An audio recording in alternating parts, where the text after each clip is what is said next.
Society గురించి బాధపడిపోయేది వీళ్ళే. But ఈ 40% మంది ఓటుకు మాత్రం వెళ్ళరు. లాంగ్ వీకెండ్ కదా అని ఎక్కడికో పోతారు.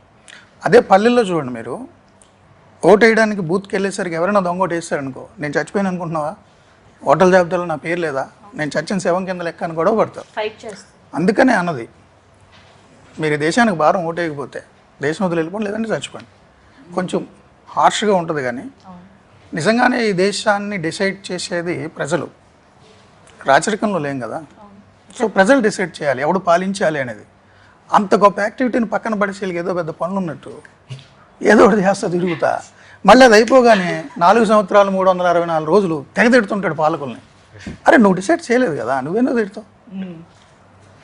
సో ఆ డైలాగ్ హీరో గారు చెప్పేది అదే, రాజకీయాలు నాకెందుకని నువ్వు వదిలేస్తావు, కానీ నీకు రాజకీయాలు కావాలా, రాజకీయాలకు నువ్వు కావాలి. నువ్వు వద్దు అనుకున్నా నీ మీద ఎక్కువ కూర్చుంటాడు వాడు. ఆ కాన్సెప్ట్ తప్పదు కదా.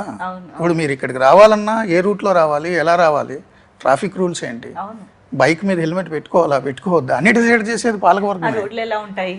ఎంత ట్యాక్స్ కట్టాలి, ఏం చేయాలి, మీ పిల్లలు ఏ మీడియంలో చదవాలి, మీరు అవునన్నా కాదన్నా మిమ్మల్ని డిసైడ్ చేసేది మీరు ఓటు వేయకుండా వదిలేసినోడే. సో అలాంటప్పుడు నువ్వు ఓటు వేసుకోవాలి కదా. ఎవరికైనా వేసుకో, పార్టీలతో నాకు పనిలే. ఆ పార్టీ ఈ పార్టీ, ఈ స్టేట్ ఆ స్టేట్ సంబంధమే లేదు. వెరీ పవర్ఫుల్ పవర్ మన చేతిలో ఉంది యాక్చువల్గా.